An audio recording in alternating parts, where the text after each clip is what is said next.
Hello and welcome back to My Own Worst Enemy. We are going to continue along with Federation Space. We have now come to the point where we are getting ready to start with the empires that are not at war. The Federation is the next empire that will go. One thing I want to do before we continue along, though, is when we were handing out the cards for the empires that are at war, I gave the Zinti 2 cards. I should have given them only 1, because if you'll remember, the Klingons and the Romulans will each get 2 cards in their hand to begin with. That's to balance out the other 4 empires. The other 4 empires will only get 1. And of course, they are free to buy more once they're at war, but the Zinti should have only received 1. So what I'm going to do is I'm going to roll a d6. 1, 2, 3, this one comes out. 4, 5, 6, this one comes out. So let's go ahead and roll. And 1. So this asteroid field card, I'm going to put this back into the deck, and we'll just put it somewhere in the middle, so we'll never know when that's going to come up. Or at least it's not likely to come up soon. So the Zinti do have 1 card in their hand, as they should. Okay, and so one other thing. In a normal game of Federation Space, the empires that are not at war would not get to move. This is a sandbox game, though, and I am going to allow fleet movements for those empires not at war. However, I'm going to limit the move. So for the Federation, they're going to get to go first, and they're going to get to move their fleets. But what I'm going to do, I'm going to limit it to just these exploration fleets. So I think with what's going on with the Zinti and the Hydras and the Klingons, the Federation would want to at least recall the exploration fleet just, because things are not looking good. So they're going to recall the exploration fleets back down into the central area where they can respond a little more effectively to what might happen. So I'm going to have some limited movement here. So let's do that. We're going to start with this fleet here. And there is actually, let's look at this for a second. So there's a command cruiser and a light cruiser.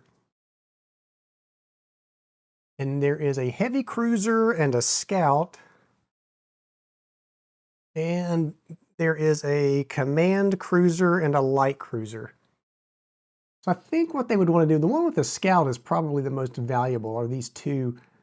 And I can certainly move these all together. There's 6 total, so I can make them all go to the same place. I don't really want to do that yet, though. But I think the one with the scout can go 1, 2, 3, 4, 5, 6 and make it to Orion.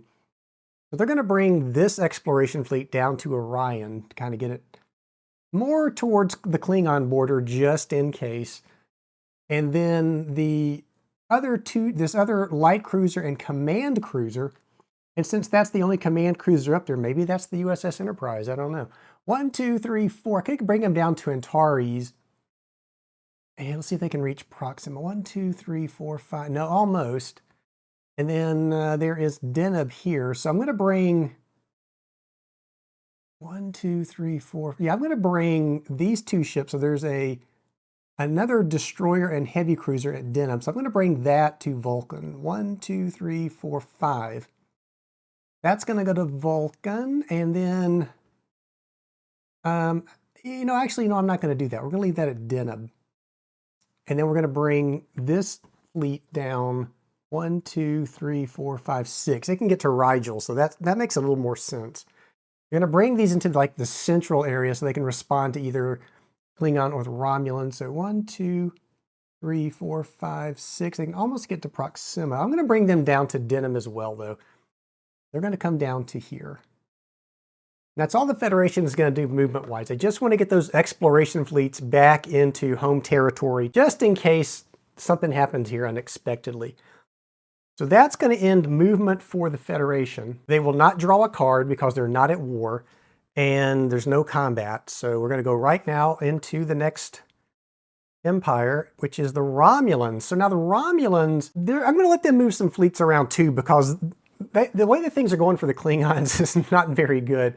So I think the Romulans would bring some fleets forward to kind of get into what might be positioning to attack the Federation and the Gorn if they think that would be a good idea. So under here, what is this? This is Remus.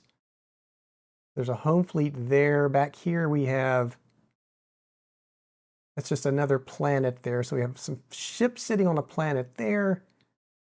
And these guys are just sitting kind of just off in space here. So we probably would want to bring those forward.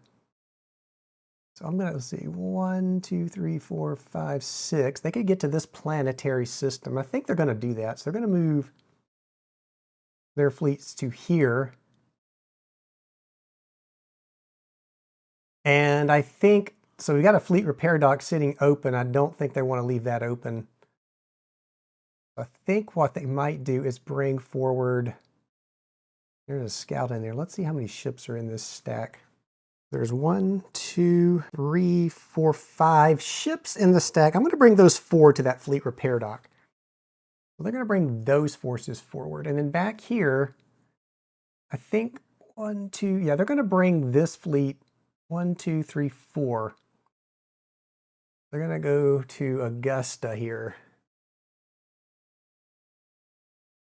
And that's the only movement I think I'm going to allow for the Romulans. So it is threatening to the Federation and the Gorn. Then again, so now they're not going to draw a card because they're not at war and there's no combat. So that's going to end the Romulan turn. Now the Gorn. So the Gorn are lucky in that they have such a small territory, they can respond pretty quick to just about anywhere. But I think I am going to bring down, this fleet is going to come down to, oh, how do you pronounce that? Zokli? 1, 2, 3, 4. They can certainly make it. I think they would bring this fleet down. And that's all they're going to do.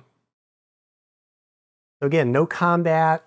They're not going to draw a card. That's going to end their turn. And finally, the Tholians. The Tholians aren't going to do anything except sit right where they are and watch things unfold. No card, no combat, nothing like that. So that's going to actually end turn number 1. And so let's go ahead and put the stack back in the order it was in, the turn order it was in. And so the Hydrons would, again, start turn 2. The turn order is not going to change. All right, so that is it. Let's see. Let's go back to the sequence of play. So we've conducted movement, reactionary movement, and combat for all the empires. Now comes the point where you go into the economic phase. So the economic phase is where we're going to calculate build points, and we can spend those things on ship repair, conversions, construction, and buying cards. Now there will be no conversions in this game. There's nothing to convert in this game, so we won't have that. So I'm going to grab the empire spreadsheets for the economic phase here. We're going to start with the Hydrons. Now the Hydrons, they have their starting home system. So there's 2, let's see if you can see this with me here. There's 2, 4, 6, 8, 10. 10, they still have their home system planets, but they added this Klingon system that they took. So they're going to get 1 for that. So you get half the EPs for an occupied system. So they're going to get 1. That's going to give them a total of 11 points they can spend. And what do they want to spend those 11 points on? Well, remember that you will construct from ships that were eliminated. So that's the ships over here. And they can build any of these back. You can also repair ships. And let's see, I don't know if they need any that need to be repaired. They have any that they need to repair, I should say. No, nothing in there. So they're just going to want to build here. And let me grab the Empire sheet again. So they can build at Hydra or Starbase 1. So Starbase 1 was located, man, I've got the sheet, the little cheat sheet here. So it's right, oh, I don't see, oh yeah, it is. There's this taller stack is where that Starbase is located. And of course they can also build at Hydra, which is down here, I believe. No, oh, Hydra is right here. Nobody's on it. So Hydra is here. They can build there.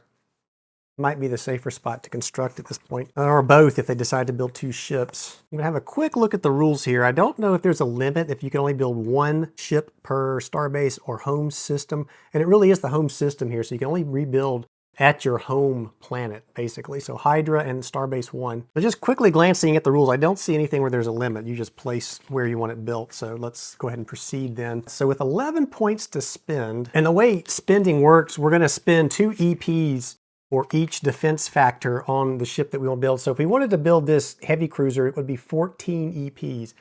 Now we could allocate, we only have 11, we could allocate those 11 now and then spend the remainder next turn and then start construction if we wanted to do that.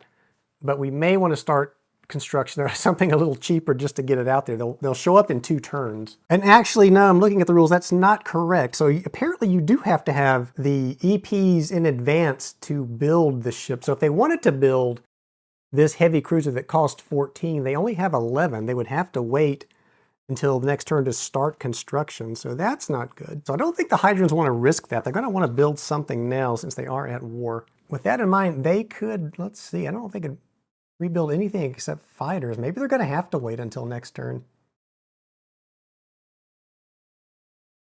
Yeah, so the cheapest thing would be the Destroyer, and it would cost 12, and again, they only have 11. So with that in mind, they may want to buy another card here. The hand size is 3.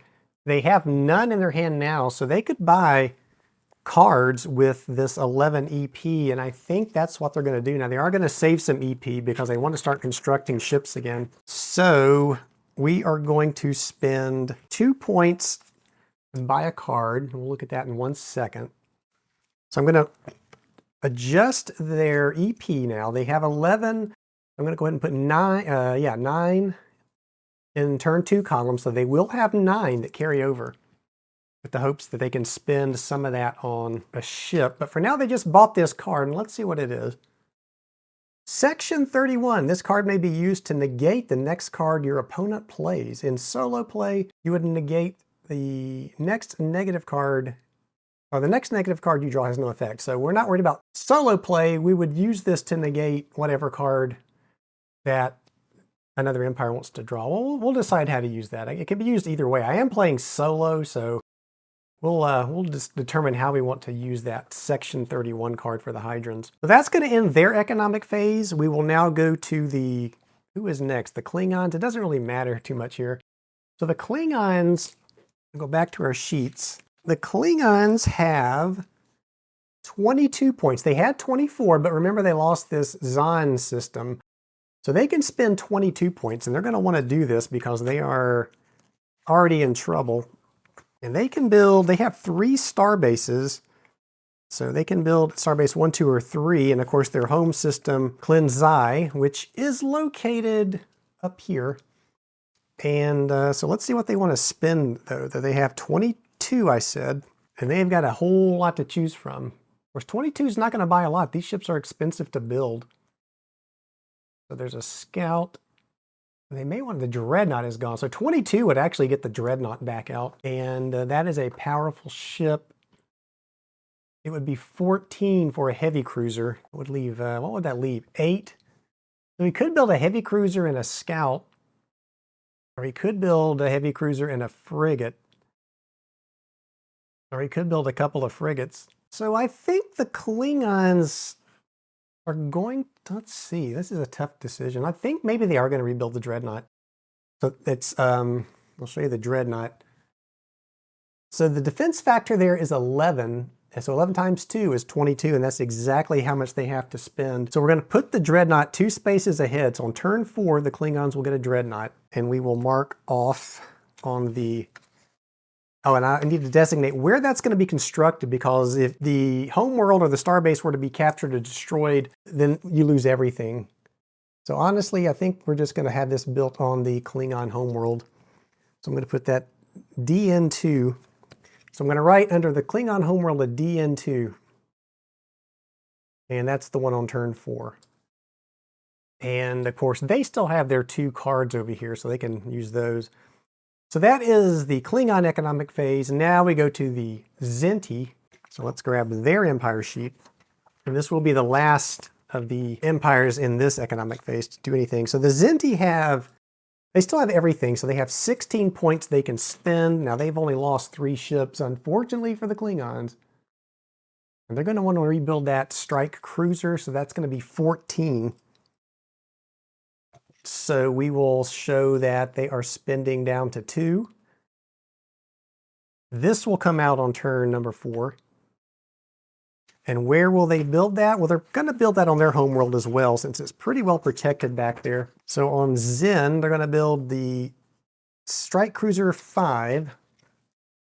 So we'd say Strike Cruiser 5, turn 4. That's what they have coming out. And then that's going to do it for the economic phase. The other empires are not going to have anything they can build or do right now. So a little different. If you'll note, let me grab the economic sheets again.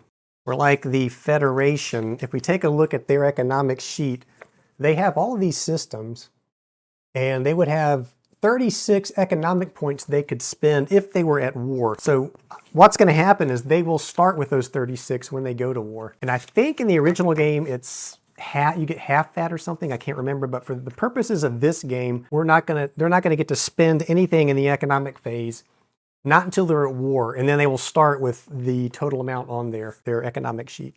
So that is going to end the economic phase for turn number 1, and that's going to completely end turn number 1, and we are now ready to begin turn number 2. And so we will go ahead and jump into turn number 2. We'll start with the Hydrons. Now, I'm thinking a little more about this section 31 card.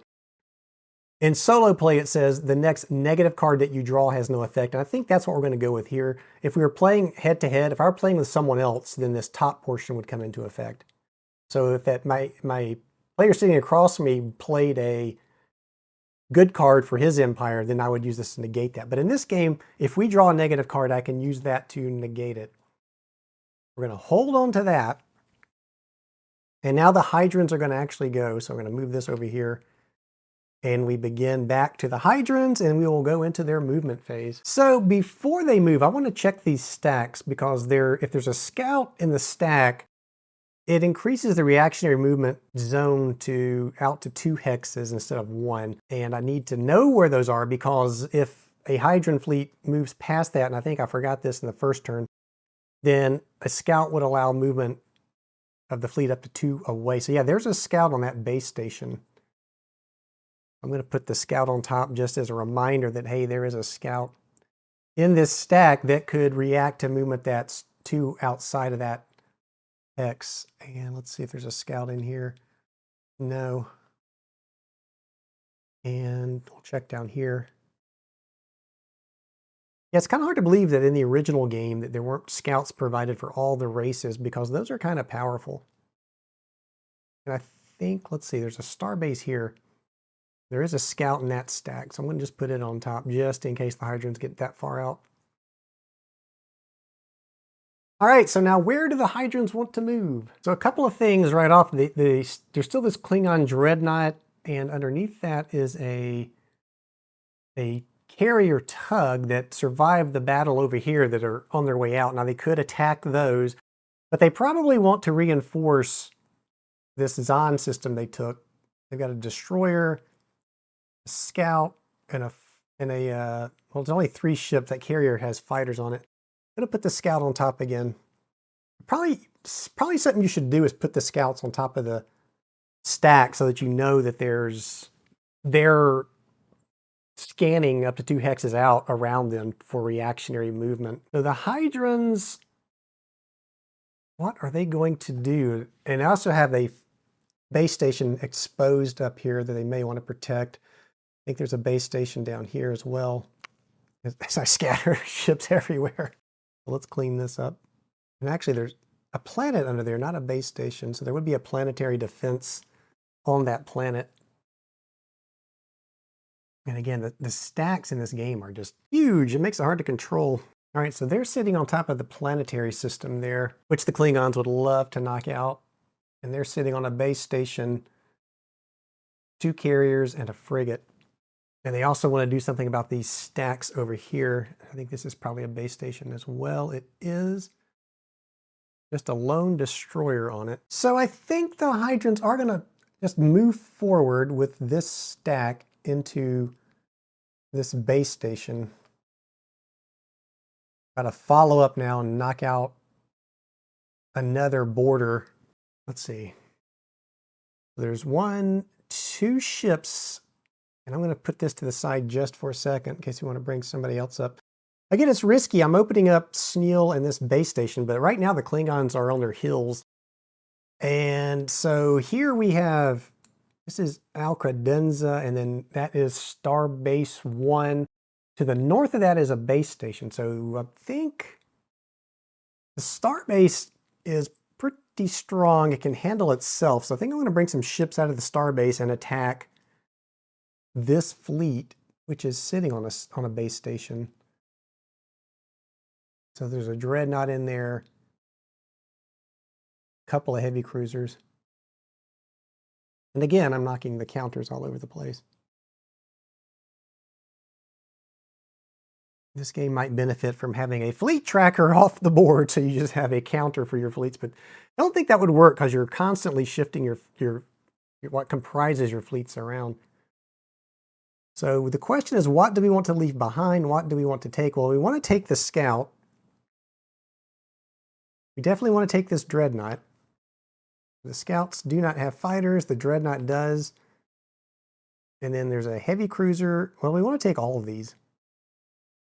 Now, it would leave the starbase exposed unless I bring a ship in behind it, but I think that the Hydrians would want to go all in to try to knock out this fleet. They're being very aggressive here. I'm just going to say they're moving into this fleet, and I'm going to stick it side by side for now, and I'm going to grab one of my own battle markers to show that that's going to be a combat. And now, let's see, so we could pursue these two ships with something in here, but I think they're going to want to try to hold that planet if they can. And then what is on this base station? So there's a heavy cruiser and a destroyer.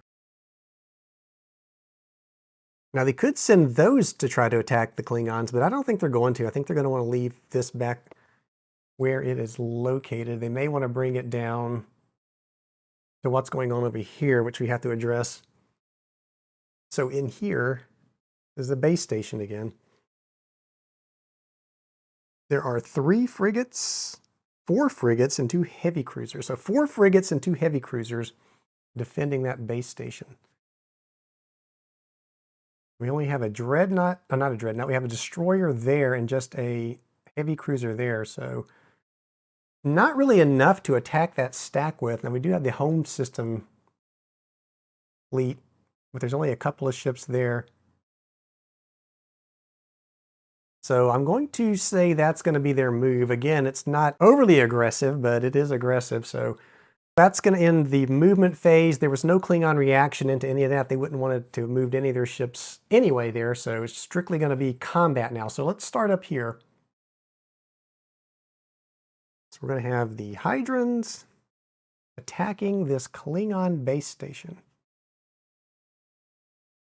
And I will put a battle marker on that base station to show we have a battle in progress. And the Klingons, or the Hydrians, are the phasing player. So the non-phasing player places a ship first. There is a base station here, so that's going to go into the support column. And then they're going to place a heavy cruiser in box 1. And the Hydrians will respond by placing their heavy cruiser in box 1. And now the Klingons in box 2, they will place another heavy cruiser. And then and of course I'm going to put the fighters for this carrier, or this heavy cruiser back here for now. So there's a destroyer they're going to place. Finally, the Klingons get to place a frigate in box 3. The Hydrians will match that with this fighter group. And there's no more units for the Klingons, but the Hydrians do have another fighter group, which they're going to keep with their destroyer. No, actually they're not. They are going to move that. Well, let's see. Yeah, yeah, they're going to keep it here. So that is going to be deployment. I'm going to move my little tracking marker here to the center box. We start with box number 1. We're going to need our combat resolution blocks, dice. I think we've got it all. All right, we're going to start with the Hydrian heavy cruiser is going to fire at the Klingon heavy cruiser. So let's go ahead and resolve that. So we have 5 firing at 7 defense factor on the Klingon. So the Hydrians will be at a -2.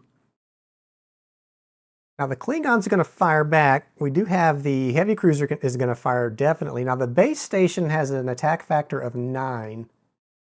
So it can choose to use all 9 of those at the heavy cruiser, or it can split that up if it wants to. We could have it fire 3, 3, and 3 to help support these other ships. And you know what? I think we're going to do that. I think we're going to have the base station split its fire so that it's going to add 3 to each of these in front of it. So let's do that. So we're going to have the Klingons firing at 8 plus 3, 9, 10, 11. So 11 going against 7, that's plus 4. And we will roll the dice. So we have 3 for the Klingons and 4 for the Hydrons. And I'm looking for scouts, but there's not any, so there's no modification to these. So the Klingons will damage the Hydron heavy cruiser. Now we'll go to box number 2 and repeat. So the Hydrons have 4 plus 2 is 6, attacking 7 on the Klingon heavy cruiser. So they are going to be at -1. The Klingons are firing back. They're at 7 plus 3 more from the base station, so that's 10. And their target's going to be the destroyer. So 10, the destroyer has a defense factor of 6. So they're going to be on the 4 column again.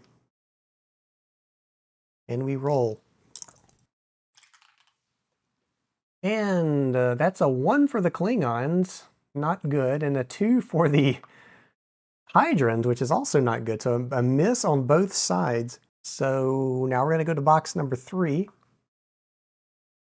And I'm going to look at the Klingon cards again here. They do have 2 cards in their hand. They have the Legendary Engineer, repair any single ship that you own immediately, can be played in combat. In evasive maneuvers, any ship receives plus 2 defense factor for 1 combat round, but it may not fire during that combat round. So got to keep that in mind. All right, so now we're in box number 3. We have the Hydrons are firing 4 against the frigate's defense factor of 4, so that's the 0. The Klingons are firing, they have 3 on their attack factor, plus 3 is 6. Firing at a defense factor of 2, they're on the 4 column yet again, and we roll. So they're firing at fighters. And again, the Klingons roll as low as they could, which is terrible. 4 for the Hydron, so they do manage to damage that frigate. So we're going to flip the frigate over to its damage side. And that's going to end combat round number 1. We're going to start over in combat round number 2. So this is where the Hydrons need to decide if they want to continue engaging or do they want to withdraw any ships. They could withdraw the heavy cruiser, but they are trying to damage the Klingons here as much as they can. So they're going to fire again. And they're going to fire at the, well, let's see. The base station has a defense factor of 5. I think now they're going to take a shot at the base station. So it's going to be 3 firing at a 5 is going to put them on a -2. Now, that does give them a chance of damaging it, but remember, damage will only prevent the base station from firing next turn. And honestly, probably should have had him firing on the base station to begin with. It seems like that would have been the smarter thing to do. And so the base station this time, is it going to split its fire equally again? I think it will. That seemed to work pretty good last time. So we're going to have the heavy cruiser of the Klingon is at 8, plus 3 is 11, firing at a 4. So that's going to put them on the 7 column. Which is why they probably should have... probably why they should have run when they had the chance. And then we roll. The Klingons roll low again, but they do damage that already damaged heavy cruiser. And then the Hydrons roll a 4, which does nothing. So that's going to destroy this heavy cruiser for the Hydrons. And it does nothing against the Klingons. Or wait a minute. Oh yeah, nothing against the Klingons. There's nothing under that D6. Now we go to box number 2, and we're going to have the Hydrons are going to fire at the heavy cruiser, or are they? Maybe they're going to take a shot at the base station.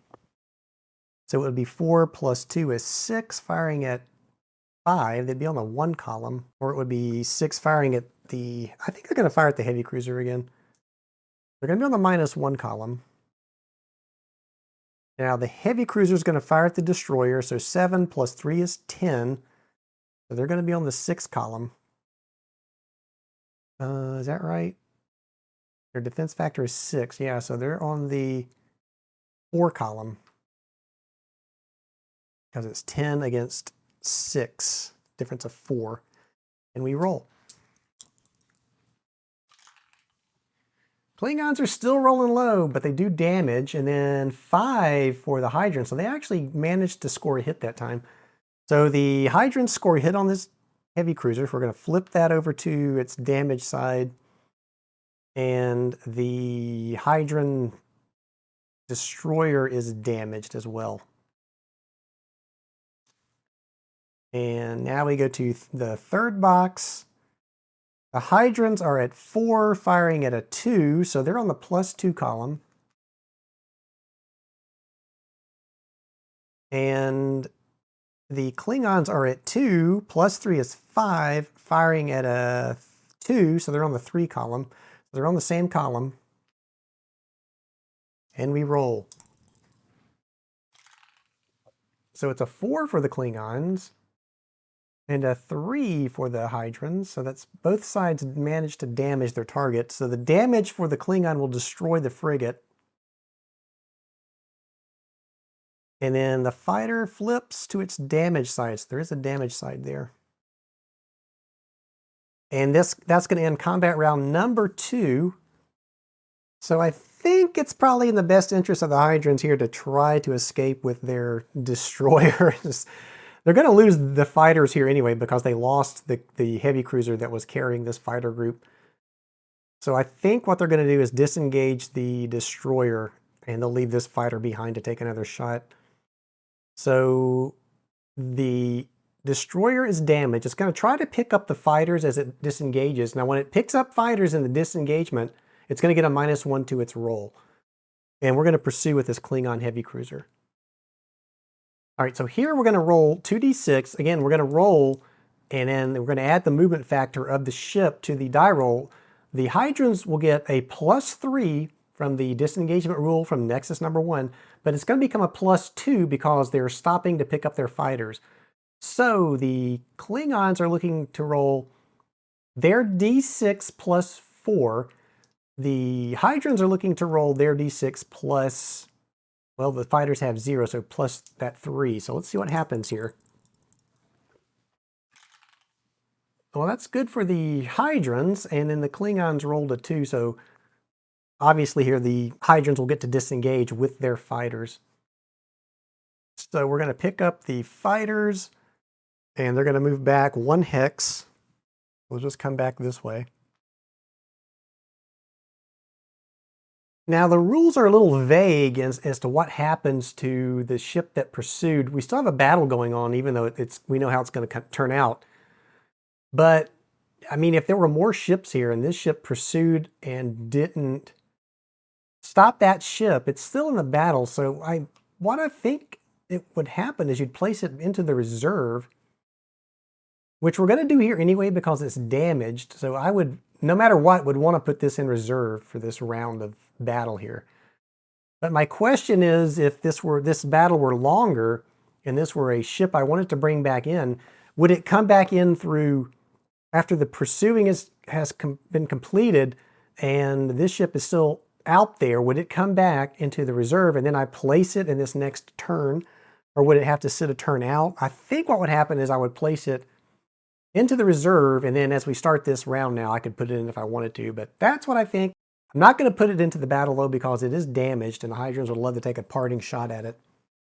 So now this fighter group, since its carrier is gone, we'll just put it in the center box here. Actually, I don't think I did that right last time. We're going to leave it where it is, and the Klingons are going to engage it in that box. The base station, of course, would stay there. So now these ships have an opponent, and they're going to fight. It's going to be a very one-sided battle. You're going to have the Hydrans are going to fire at this heavy cruiser, so they're 2 firing at 8. It's going to put them on the -6 column. They can't even hit. The Klingons would be at 8 plus 9. So yeah, that's going to destroy the fighters. So really not even a need to roll any dice here. So not good news for the Hydrans. They lost that one. These ships, they did damage a heavy cruiser. I'm going to put that on top to show that it is damaged. And I think I just flip it back. So we're going to put this back, the base station and the ships back on the base station marker. And we go to the next battle. So that's this battle here. The Hydran ships first.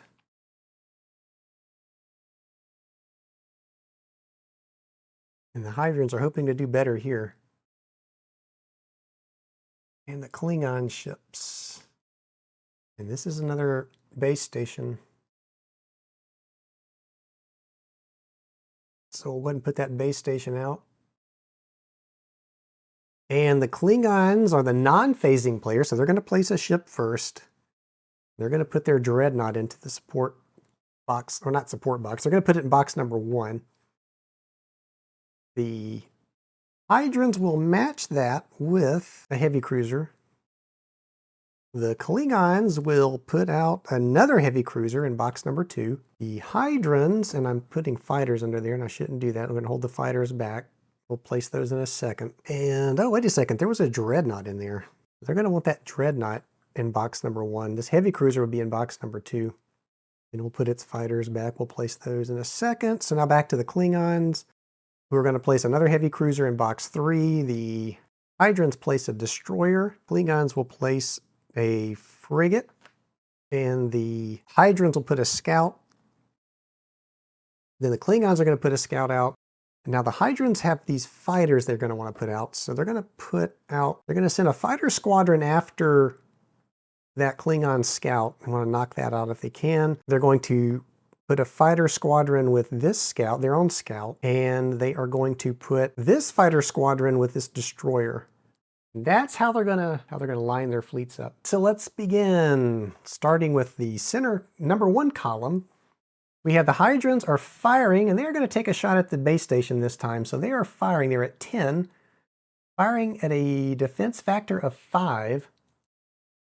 So the Hydrans are on the 5 column. The Klingons, now let's see, how do they want to do this? They would love to knock out the Hydran dreadnought, and they can still split their fire. For this turn, though, they're going to fire everything at the Hydran dreadnought. So they've got 12. Plus 9 is going to put them at 22, or 21 rather. So 21 firing at 11, so they're going to be on the 10 column. Oops, so that's there. So they're going to be on the 10 column. So probably not good news for that Hydran dreadnought. And did I do that dreadnought right? 10 firing at, let's see, did I do that right? Why are we on the 4 column for that? Oh, because they're firing at the base station, not the dreadnought. So they're 10 firing at 5 would put them on the 5 column. So let's see what happens. 5 for the Klingons. And 4 for the Hydrans. So that 5 for the Klingons is an X result, which will destroy this Hydran dreadnought.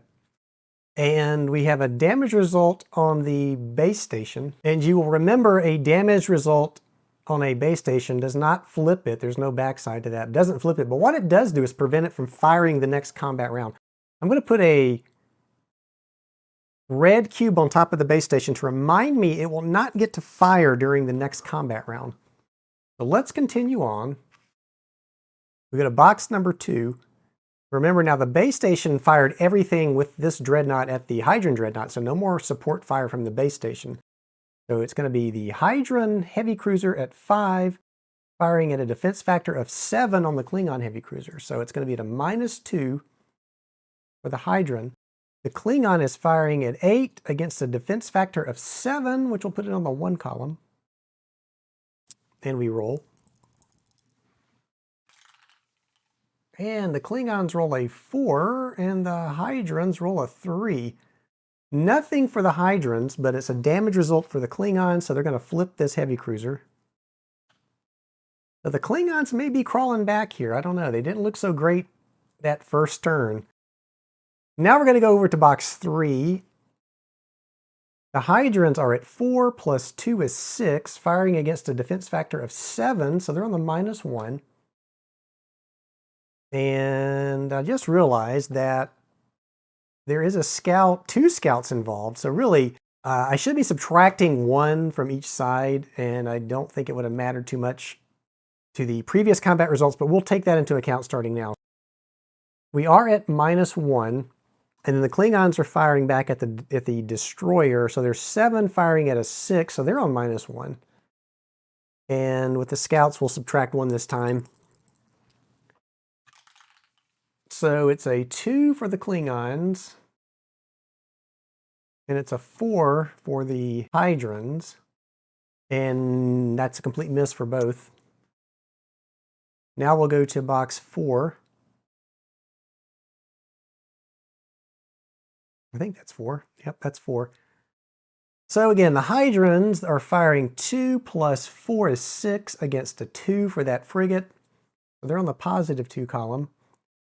The frigate is firing back 3. It's firing at the scout. So it is 3 minus 4 is a -1. And I'm thinking, do they really want to take the shot at the fighters instead? That would put them on the, it'll be 3 firing. Nah, we're going to leave them where they are. And let's see what we get. -1 to the rolls, all of the scouts. So it's a 3 for the Hydrons.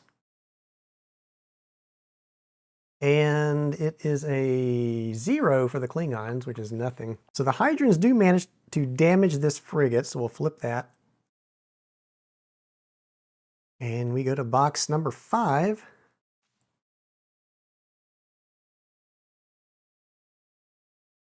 All right, we have these fighters are at 5, firing at the scout, which is a defense factor of 4. So that'll be on the +1 column.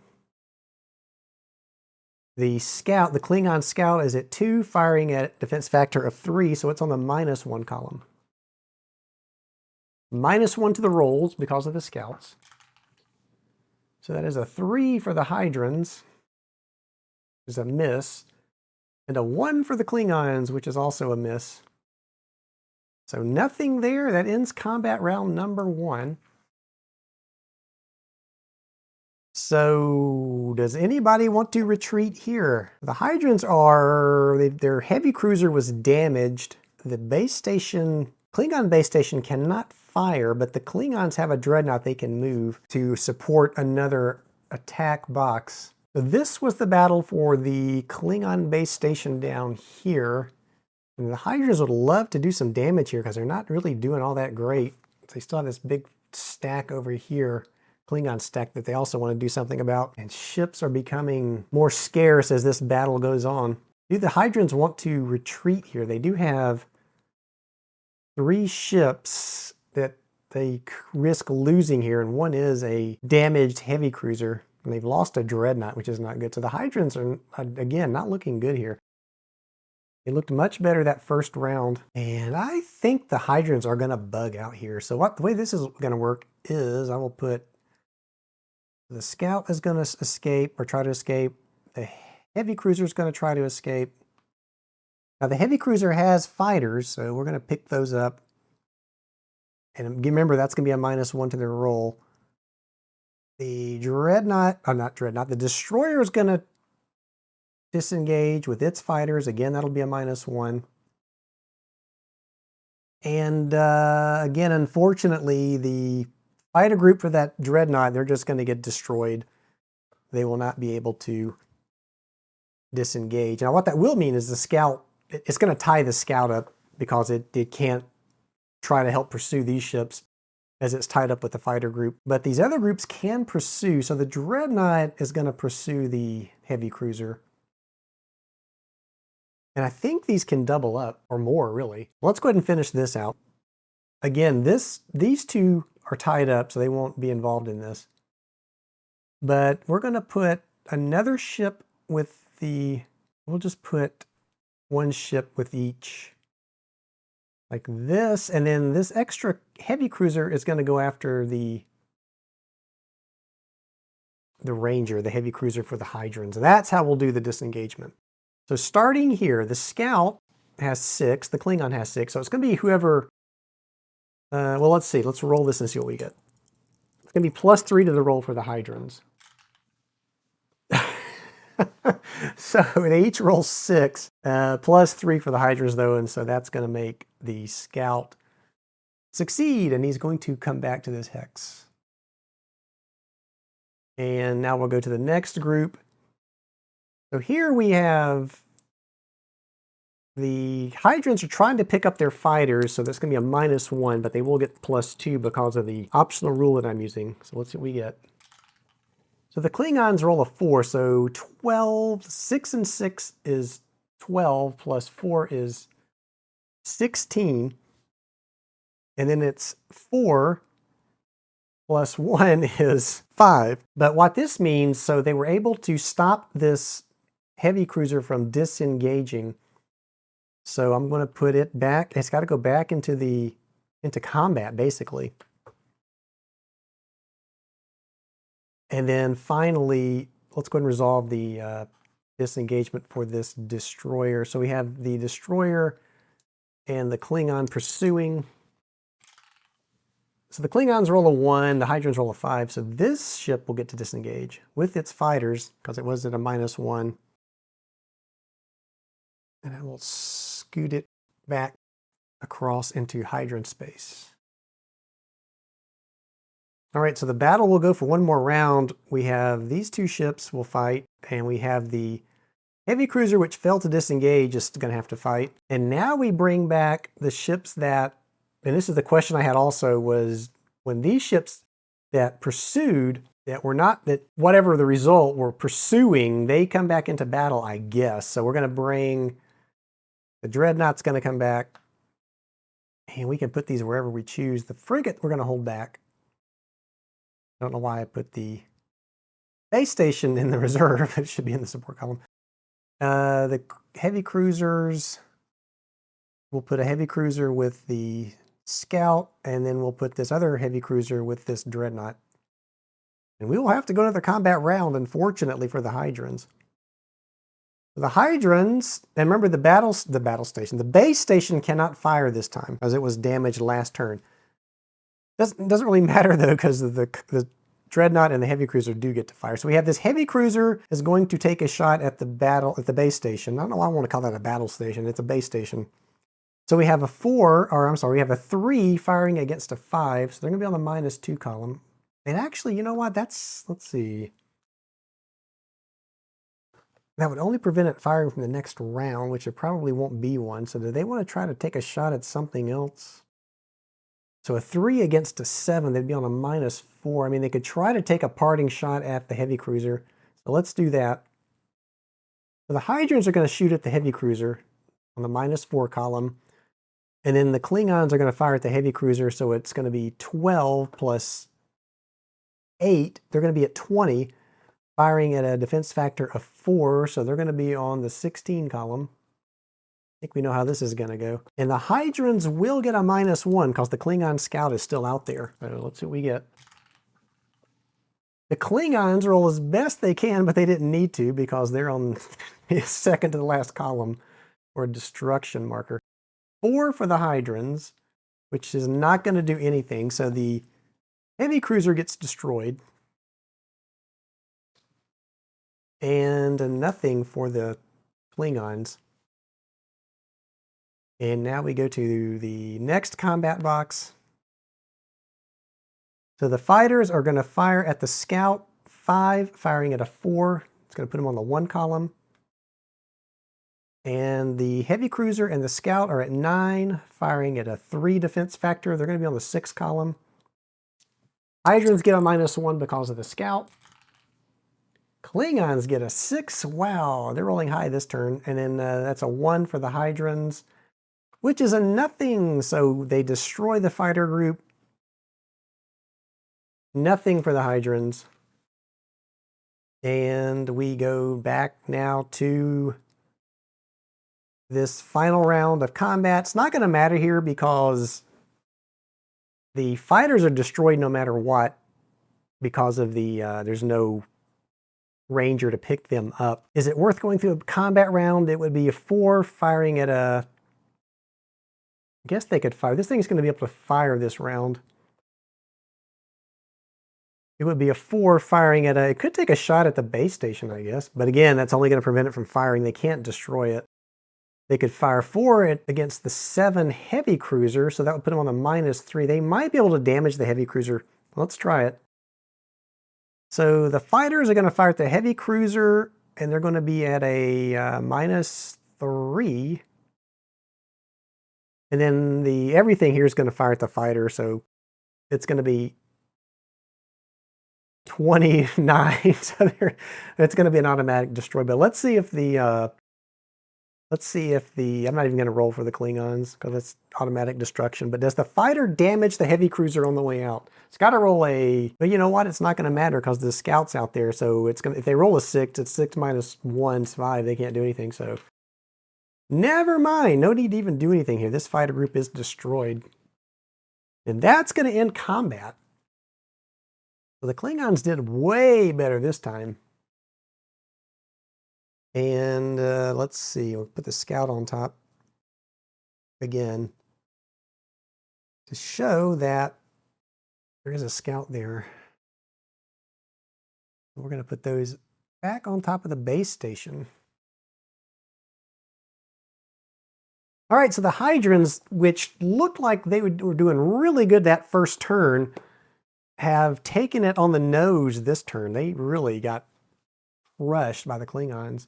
And so we're going to stop it here. We've resolved the first turn for the Hydron. Turn 2, the Hydrons have gone. When we come back, the Klingons will get to go. So we will end it here because we're probably at an hour or more, and I don't want these things to go too long. So I was thinking that balance-wise, this wasn't working because it looked like the Klingons were just going to get completely crushed, but now I don't know anymore. And have taken note that viewers have dropped off of watching these Federation Space videos, so it doesn't look like there's as much interest in this game as I thought there would be, which is kind of sad. So I don't know how much longer I'm going to continue this, but we'll keep going for now and see what happens after the end of turn 2. Maybe we'll stop it. I have not play tested this, so there's still some balance play testing going on here. It's interesting to see what's happening with mainly the coalition, because I thought the Lyrans are not in this. If the Lyrans are in this, then it would be a completely different game because that's going to add more coalition forces to fight the Alliance with. So now I'm curious as to how that's going to work out. There's also an unknown empire in the corner down here that could go either way and help either side. Of note, the Orions are still in play. There's cards in the deck for Orion Pirates, so somebody could get those on their side if they wanted to. So yeah, we're going to end it here. The Hydrons did not do so great this turn, so the Klingons are probably going to take advantage of that on their turn, which is coming up next. So if you liked the video, please give it a thumbs up. Subscribe if you have not. And as always, thank you for watching.